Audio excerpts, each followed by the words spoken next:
Faz algum tempo eu recebi um e-mail com um texto interessante de um jornalista mexicano conhecido como Catón. No artigo ele reclama de não constar da famosa lista da revista Fortune das 500 pessoas mais ricas do mundo. E a argumentação dele é muito criativa, talvez até ironizando a falta desses mesmos elementos na vida das pessoas financeiramente mais ricas do mundo. Ele fala do casamento feliz, dos filhos e dos netos que lhe enchem de alegria, sem contar a vida, a saúde, que ele diz não entender porque ele tem. Fala dos amigos, fala até do cachorro, que não dorme enquanto ele não chega. E mais ao final ele tem uma frase bastante interessante. Tenho fé em Deus, que para mim vale amor infinito. Não dá para concluir se essa expressão é fruto de ele ter ou não um relacionamento pessoal com Deus através de Jesus. Se esse relacionamento com Deus, através de Cristo, não existir, então não passará de uma expressão poética, retórica. Mas se ele tiver um relacionamento com Deus, através de Jesus, que é o mais importante relacionamento para o ser humano, ele conhece na prática a verdade retratada por Davi no Salmo, porque a tua graça é melhor que a vida. Os meus lábios te louvam. E se a tua graça é melhor que a vida, então desfrutar dela é melhor do que dinheiro, muito dinheiro, melhor do que poder constar da lista dos 500 mais ricos do mundo. Vamos ler um texto que ilustra muito bem essa realidade. 2 Samuel 9, 1 a 13. Certa ocasião, Davi perguntou, resta ainda alguém da família de Saul a quem eu possa mostrar lealdade por causa da minha amizade com Jonatas? Então chamaram Ziba, um dos servos de Saul, para apresentar-se a Davi, e o rei lhe perguntou, você é Ziba? Sou teu servo, respondeu ele. Perguntou-lhe Davi, resta ainda alguém da família de Saul a quem eu possa mostrar a lealdade de Deus? Respondeu Ziba, ainda há um filho de Jonatas, aleijado dos pés. Onde está ele? Perguntou o rei. Ziba respondeu, na casa de Maquir, filho de Amiel, em Lodebar. Então o rei mandou trazê-lo de Lodebar. Quando Mefibosete, filho de Jonatas e neto de Saul, compareceu diante de Davi, prostrou-se com o rosto em terra. Mefibosete? Perguntou Davi. Ele respondeu, sim, sou teu servo. Não tenha medo, disse-lhe Davi, pois é certo que eu o tratarei com bondade por causa da minha amizade com Jonatas, seu pai. Vou devolver-lhe todas as terras que pertenciam a seu avô Saul, e você comerá sempre à minha mesa. Mefibosete prostrou-se e disse, quem é o teu servo, para que te preocupes com um cão morto como eu? Então o rei convocou Ziba e disse-lhe, devolvi ao neto de Saul, seu senhor, tudo que pertencia a ele e à família dele. Você e seus filhos e seus servos cultivarão a terra para ele. Você trará a colheita para que haja provisões na casa do neto de seu senhor. Mas Mefibosete comerá sempre à minha mesa. Ziba tinha 15 filhos e 20 servos. Então Ziba disse ao rei, o teu servo fará tudo o que o rei meu senhor ordenou. Assim Mefibosete passou a comer à mesa de Davi como se fosse um dos seus filhos. Mefibosete tinha um filho ainda jovem chamado Mica. E todos os que moravam na casa de Ziba tornaram-se servos de Mefibosete. Então Mefibosete foi morar em Jerusalém, pois passou a comer sempre à mesa do rei, e era aleijado dos pés. Eu não conheço em toda a Bíblia, excluindo-se os textos que falam diretamente do amor de Deus em Cristo, não conheço outro texto mais rico para mostrar para nós que a graça de Deus é melhor que a vida. Vamos observar isso nesse texto através de 5 facetas. Primeira delas, a graça de Deus em si. Diz o versículo 1, certa ocasião Davi perguntou, resta ainda alguém da família de Saul a quem eu possa mostrar lealdade, ou como diz a revista atualizada, use de bondade, por causa da minha amizade com Jonatas? Para entendermos isso, precisamos do pano de fundo histórico. Enquanto estamos vendo o pano de fundo, por favor, observem como o amor de Davi dispensado a Jonatas e a sua família prefiguram o amor de Deus demonstrado por nós na cruz, na morte de seu Filho Jesus Cristo. Observe o que diz 1 Samuel 15, 57. Tente imaginar a cena enquanto eu leio o texto e você acompanha. Vocês se lembram? Davi mata Golias e aí ele é levado para a presença de Saul. O texto diz: logo que Davi voltou, depois de ter matado o filisteu, Abner levou-o perante Saul. Davi ainda segurava a cabeça de Golias. A cena deve ter sido no mínimo interessante. Davi, com seus, quem sabe, 16, 17 anos, nem sabia o que fazer com a cabeça de Golias. Versículo 58. E Saul lhe perguntou: de quem você é filho, meu jovem? Respondeu Davi: sou filho de teu servo Jessé de Belém. Capítulo 18, verso 1. Depois dessa conversa de Davi com Saul, surgiu tão grande amizade entre Jonatas e Davi que Jonatas tornou-se o seu melhor amigo. Daquele dia em diante, Saul manteve Davi consigo e não o deixou voltar para a casa de seu pai. E Jonatas fez um acordo de amizade com Davi, pois se tornara o melhor amigo de Davi. Jonatas tirou o manto que estava vestindo e deu-o a Davi, junto com a sua túnica e até a sua espada, seu arco e seu cinturão. É preciso deixar bem claro que a amizade de Davi com Jonatas, nós todos conhecemos um pouco disso. O melhor amigo, a melhor amiga. Nada dessa balela infundada de relacionamento homoafetivo divulgado por aí. Não há qualquer base para isso, exceto a mente, biblicamente falando, pervertida, escravizada ao pecado de quem imagina isso. Continuando, versículo 5. Tudo que Saul lhe ordenava fazer, Davi fazia com tanta habilidade que Saul lhe deu um posto elevado no exército. Isto agradou todo o povo, bem como aos conselheiros de Saul. Precisamos lembrar que tudo isso não se processou da noite para o dia. Davi não podia, por lei, ser soldado antes dos 20 anos. Ele foi demonstrando essa fidelidade e habilidade que, no devido tempo, galgou esse posto no exército de Saul. Mas, versículo 6 diz: quando os soldados voltavam para casa, depois de Davi ter matado o filisteu, ou seja, Golias, as mulheres saíram de todas as cidades de Israel ao encontro do rei Saul com cânticos e danças. Verso 7, enquanto dançavam, as mulheres cantavam. Saul matou milhares e Davi dezenas de milhares. Saul ficou muito irritado com esse refrão e aborrecido disse: atribuíram a Davi dezenas de milhares, mas a mim apenas milhares. O que mais lhe falta senão o reino? E apesar de Saul contar com a lealdade de Davi, de tê-lo colocado numa posição de destaque em seu exército, esse sentimento de sombra de Saul fez com que, com o passar do tempo, ele desencadeasse uma perseguição de morte a Davi, porque Saul foi possuído por um espírito maligno que Deus permitiu que nele atuasse, em lugar do Espírito Santo. É preciso que nós esclareçamos que naquela dispensação do Antigo Testamento, o Espírito Santo não habitava permanentemente nas pessoas. A habitação era temporária. Então ele se retirou de Saul e Deus permitiu que o espírito maligno passasse a habitar em Saul. Enquanto isso, a amizade com Jonatas, que poderia ser em sã consciência quem tinha algum direito de ter inveja de Davi, porque afinal ele era o verdadeiro herdeiro natural do trono de Saul, a amizade com Jonatas só cresceu. Isso está nos capítulos 19 e 20 de 1 Samuel. Vejam o que Jonatas pede a Davi. 1 Samuel 20, 14 e 15.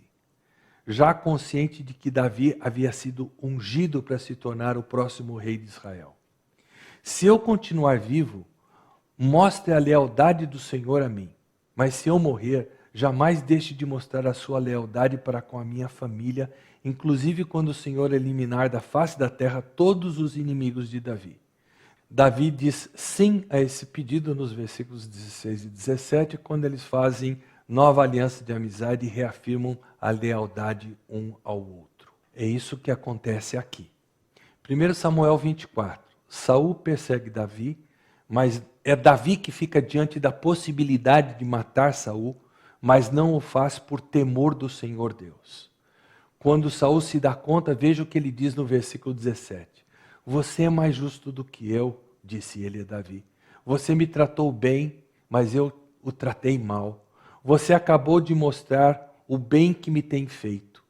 O Senhor me entregou nas suas mãos, mas você não me matou. Quando um homem encontra um inimigo e o deixa ir sem fazer-lhe mal, o Senhor o recompense com o bem, pelo modo como você me tratou hoje. Agora tenho certeza que você será o rei e de que o reino de Israel será firmado em suas mãos. Portanto, jure-me pelo Senhor que você não eliminará meus descendentes, nem fará meu nome desaparecer da família de meu pai. Então Davi fez o juramento a Saul. Este voltou para casa, mas Davi e seus soldados foram para a fortaleza. Adiantando a história, Saul e Jonatas morrem na batalha contra os filisteus. 1 Samuel 31. Davi pranteia a morte de ambos, não apenas de Jonatas, seu amigo, mas também de Saul, que para todos os efeitos agia como seu inimigo. Já havia tentado contra a vida dele 2 vezes a essa altura. Ainda assim, em 2 Samuel 1:23, Davi diz: Saul e Jonatas, muito amados, nem na vida nem na morte foram separados. Davi passa a reinar sobre Judá e Isbosete, filho de Saul, sobre as demais tribos de Israel. Mas quando Isbosete morre, Davi é coroado rei sobre todo Israel, e agora Davi resolve checar se está cumprindo tudo que prometeu a Jonatas e jurou a Saul.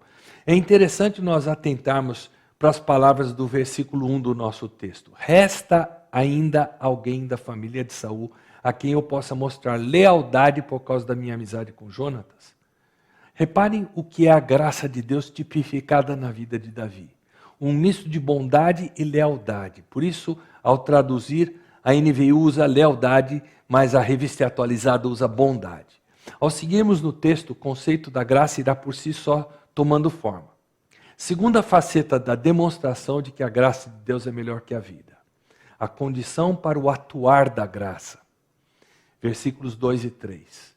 Desde que nossos pais pecaram no Éden, o ser humano passou a ter 2 atitudes básicas. Primeira, procurar se esconder de Deus, porque é aquela consciência dada pelo próprio Deus de que Ele é santo e nós somos pecadores, e não há como seres pecadores subsistirem na presença do Deus Santo.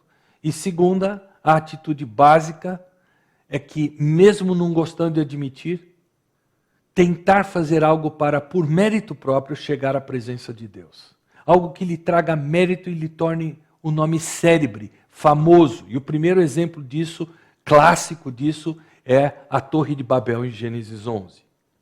Fato é, entretanto, que no meio dessa consciência de realidade que o homem tem da sua condição, de ser indigno diante de Deus, por causa de sua condição de pecador, Satanás tem trabalhado 24 horas por dia e ainda feito alguma hora extra para convencer o homem que, na verdade, ele não precisa de Deus. Que sua vida sem Deus significa ele ser dono do seu próprio nariz. E o inimigo de nossas almas tem tido êxito em conseguir isso, porque dentro dos propósitos soberanos de Deus, o próprio Deus tem usado esse mecanismo, Satanás inclusive, para começar a trazer juízo sobre o homem que rejeitou glorificá-lo como Deus, de acordo com o que nós lemos em Romanos capítulo 1. Todos os movimentos mundiais, portanto, que vemos hoje em dia, por exemplo, para que o homossexualismo seja visto como algo normal, ou então visando a legalização do aborto, movimento como os novos ateístas capitaneados por Richard Dawkins, que querem porque querem eliminar Deus de cena, são meros exemplos desse início do derramar do juízo de Deus, porque o homem rejeita voltar-se para Deus em humildade, reconhecendo o seu estado e aceitando a redenção que Deus preparou para ele através de Cristo lá na cruz do Calvário. O ser humano ignora que Deus não foi pego de surpresa lá no Éden, que Deus já sabia que o ser humano, posto à prova, fracassaria e precisaria de redenção. A Bíblia deixa claro em Efésios 1:4 que Deus nos escolheu em Jesus antes da criação do mundo, para sermos santos e irrepreensíveis em sua presença. Paulo reitera na carta a Tito, capítulo 1, versículo 2, que o Deus que não pode mentir nos prometeu vida eterna antes dos tempos eternos. Mas o ser humano, na sua obstinação e autossuficiência, e instigado habilmente por Satanás, tem rejeitado o plano de Deus. Tem visto que Deus a ele determina como profundamente restritivo, como uma espécie de canga vil que o prende e da qual ele quer liberdade, conforme retrata bem o Salmo 2, versículo 3, que diz: rompamos de nós os seus laços e sacudamos de nós as suas algemas. O homem diz do que Deus e seu Filho Jesus colocam como parâmetro de vida para nós, em sua palavra, aprofundando-se cada dia mais na sua rebelião contra Deus, rebelião que, conforme o próprio Salmo 2, não tem a mínima chance de êxito. Pelo contrário, terminará em juízo, caso o homem não se arrependa. Mas o ser humano prefere continuar na sua obstinada teimosia, sendo por Deus, por esse motivo, cada dia mais entregue à imundícia de seu pecado, conforme claramente relata Romanos 1, 18 a 32, tornando-se cada dia mais passível do juízo que o Deus eterno, Criador de tudo que há, soberano sobre a história, trará sobre ele quando se assentar para julgar a humanidade, conforme retratam as Escrituras em tantas passagens, como que alertando o homem com antecedência para que ele se arrependa e se volte para Deus. E o que seria necessário para que esse ser humano pudesse contar com a graça de Deus para salvá-lo? O texto de 2 Samuel exemplifica para nós. Então chamaram Ziba, um dos servos de Saul, para apresentar-se a Davi, e o rei lhe perguntou: você é Ziba? Sou teu servo, respondeu ele. Perguntou-lhe Davi: resta ainda alguém da família de Saul a quem eu possa mostrar lealdade de Deus? Respondeu Ziba: ainda há um filho de Jonatas aleijado dos pés. A condição para sermos alvo da graça de Deus é nossa necessidade. Necessidade para a qual não temos solução. Vamos entender isso conhecendo esse tal filho de Jonatas. Em 2 Samuel 4:4. Jonatas, filho de Saul, tinha um filho aleijado dos pés. Ele tinha 5 anos de idade quando chegou a notícia de que Saul e Jonatas haviam morrido, isto é, na batalha contra os filisteus. Sua ama o apanhou e fugiu, mas na pressa ela o deixou cair e ele ficou manco. Seu nome era Mefibosete. O nome Mefibosete quer dizer dispersador, espalhador de vergonha. Ele ficou aleijado aos 5 anos de idade e sua deficiência física era sinônimo de desqualificação ao trono de Israel. E essa desqualificação era tão acentuada que Ziba sequer menciona o nome dele diante de Davi. Repare que no final do versículo 3, Ziba se limita a dizer que ele é filho de Jonatas, aleijado dos pés. Era como se Ziba estivesse querendo dizer ao rei: ainda há um filho de Jonatas, mas o Senhor não haverá querer de fazer bem a ele. Ele é aleijado dos pés, ele não merece o seu favor. Nossa realidade é a mesma de Mefibosete. Ao nos afastarmos de Deus por causa de nosso pecado, isso nos tornou pobres e necessitados do favor de Deus. É esse estado de estarmos irremediavelmente afastados de Deus, estado para o qual nós não temos solução, que descreve a nossa situação. E assim como Ziba não pareceu perceber isso, o que nos qualifica para sermos alvo da graça de Deus é justamente sermos aleijados dos pés. Se não fosse esse o nosso estado, a graça de Deus não teria como se manifestar a nosso favor. Isso nos conduz à terceira faceta do porquê a graça de Deus é melhor que a vida. A abrangência da graça. É preciso que notemos que Mefibosete, ao ser levado em fuga por sua ama, foi se esconder, porque era comum naquela época o rei vitorioso procurar eliminar toda a descendência do rei derrotado. E alguém aleijado não teria a mínima chance de escapar. Teria que estar muito bem escondido, onde ninguém poderia encontrá-lo para ter alguma chance. Por isso Mefibosete passou aqueles anos todos escondido. E onde é que ele permaneceu escondido? Os versículos 4 e 5 dizem para nós. Onde está ele? Perguntou o rei. Ziba respondeu: na casa de Maquir, filho de Amiel, em Lodebar. Então o rei mandou trazê-lo de Lodebar. Foi em Lodebar que Mefibosete ficou escondido. E o significado desse nome Lodebar é onde não há pastagens. Isso retrata a ideia de aridez, de esterilidade. Isso nos lembra da nossa realidade. Quando nossos pais pecaram no Éden, qual foi a primeira coisa que eles fizeram? Se esconder. Assim como Davi perguntou onde está ele com relação a Mefibosete, a quem desejava mostrar a sua bondade leal, Deus lá no Éden perguntou a Adão, onde estás? Também para que este pudesse entender por que ele se escondia e isso pudesse fazer com que ele lidasse com a sua vergonha, seu medo, sua confusão, sua culpa e Adão se arrependesse para poder desfrutar da graça de Deus. E o texto diz que foi lá, em Lodebar, da aridez de uma terra sem pastagem, que Davi mandou resgatar o escondido, o desqualificado Mefibosete. Da mesma forma, foi na nossa vergonha, foi da nossa culpa, do nosso estado de completa desesperança por causa do nosso pecado, do estado de pessoas completamente desqualificadas para desfrutar da presença de Deus, que Ele foi nos buscar, nos resgatar. E temos que nos perguntar por quê.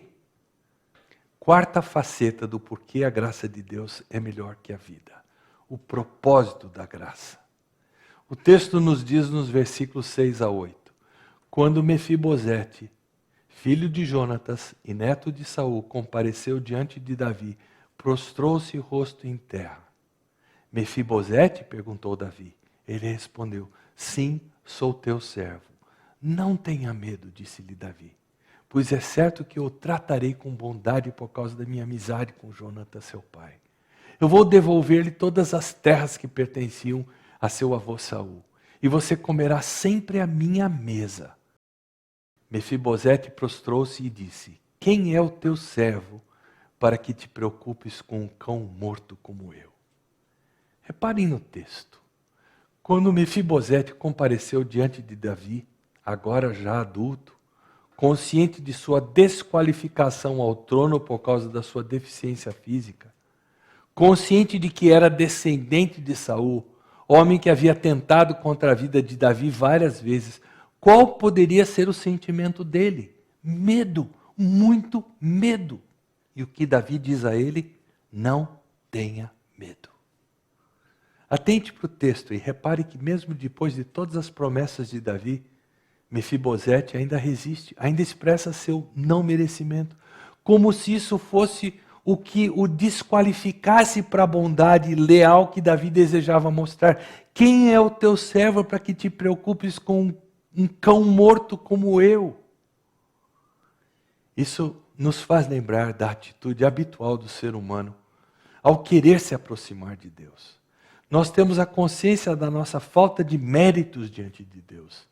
E quando Deus oferece a sua graça, é como se disséssemos a Ele, Deus, quem sou eu para que te preocupes com um cão morto como eu? E o que tantos fazem nesse momento? Em lugar de darem boas-vindas à graça de Deus, procuram tentar se aproximar de Deus pelos seus próprios méritos, pelas suas próprias boas obras. Mas é assim que termina a história de Mefibosete? Vamos ver a quinta faceta do porquê a graça de Deus é melhor que a vida. A realidade da graça. A história de Mefibosete, um cão morto, um aleijado sem direito ao trono, um homem que passou boa parte da sua vida escondido no lugar árido, sem direito a pastagens. Ela tem um final feliz. Versículo 9. Então o rei convocou Ziba e disse-lhe, devolvi ao neto de Saul, seu senhor, tudo que pertencia a ele e à família dele. Você, seus filhos e seus servos cultivarão a terra para ele. Você trará a colheita para que haja provisões na casa do neto de seu senhor. Mas Mefibosete comerá sempre à minha mesa. Assim, Mefibosete passou a comer sempre à mesa de Davi, como se fosse um de seus filhos, e era aleijado dos pés. Mefibosete viveu a realidade que a bondade leal de Davi fez reviver um cão morto. Repare como isso fica claro no próprio texto. Mefibosete recebeu de volta todas as terras de Saul. Essas terras foram cuidadas e cultivadas por Ziba e sua família para provisão da família de Mefibosete. Mefibosete, de habitante fugitivo, escondido numa terra inóspita, passou a comer sempre à mesa do rei, como se fosse um dos seus filhos. Mas reparem na verdade mais reveladora desse final do texto. Versículo 13. Então Mefibosete foi morar em Jerusalém, pois passou a comer sempre na mesa do rei, e era aleijado dos pés. Fica bastante claro que foi a bondade leal do rei, e não qualquer mérito de Mefibosete, que fez com que a história tivesse um final feliz. Assim é a nossa história, quando nos dispomos a viver pela graça de Deus, quando abandonamos de vez a tentativa de procurar agradar a Deus com nossos feitos, nossas obras, para que, quem sabe, sejamos aceitos por Ele. Através da história de Davi com Mefibosete, Deus mostra como Ele quer que seja a nossa história. Ele deseja que reconheçamos que somos e sempre seremos aleijados dos pés. Somos e sempre seremos pecadores até o final da nossa vida. Mas ao reconhecermos isso, Deus quer que percebamos que é para pessoas assim, sem esperança de cura por tentativa nossa, que Ele provê graça salvadora e santificadora. E quando nos deixamos atrair e passamos a desfrutar dessa graça, passamos a comer sempre da mesa do Rei. Por quê? Porque um dia Jesus abandonou sua glória para viver e morrer em nosso lugar na cruz, para pagar uma penalidade que nós não tínhamos condições de pagar, para abrir caminho para que pecadores, não merecedores do favor de Deus, pudessem ser por Ele perfeito e completamente perdoados. E como resultado disso, pudéssemos comer sempre à mesa do Rei, como seus filhos, passar a eternidade desfrutando da glória e da presença do Rei Jesus. Havia no Antigo Testamento uma lei explícita que proibia qualquer deficiente físico de servir na presença do Senhor. Mas aqui a graça de Deus se mostra mais do que surpreendente. Deus faz com que o deficiente físico, Mefibosete, passe a ser servido na presença do Senhor. Pecadores jamais poderiam comparecer diante do Senhor, mas pelo que Jesus fez no lugar de pecadores lá na cruz, agora pecadores podem ser servidos na presença do Senhor. Podem desfrutar hoje de vida abundante e podem ter a certeza de vida eterna, de desfrutar da glória de Deus por toda a eternidade.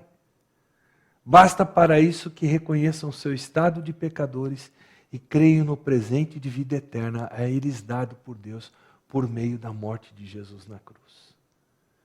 Se quisermos um genuíno reavivamento, um genuíno despertamento, nós que temos tanto a tratar para que haja uma verdadeira faxina moral na nossa vida, para que o nosso coração seja 100% do Senhor, para que o nosso andar com Deus seja constante, não há nada melhor do que a graça de Deus, tantas vezes se misturando com a inigualável misericórdia de Deus.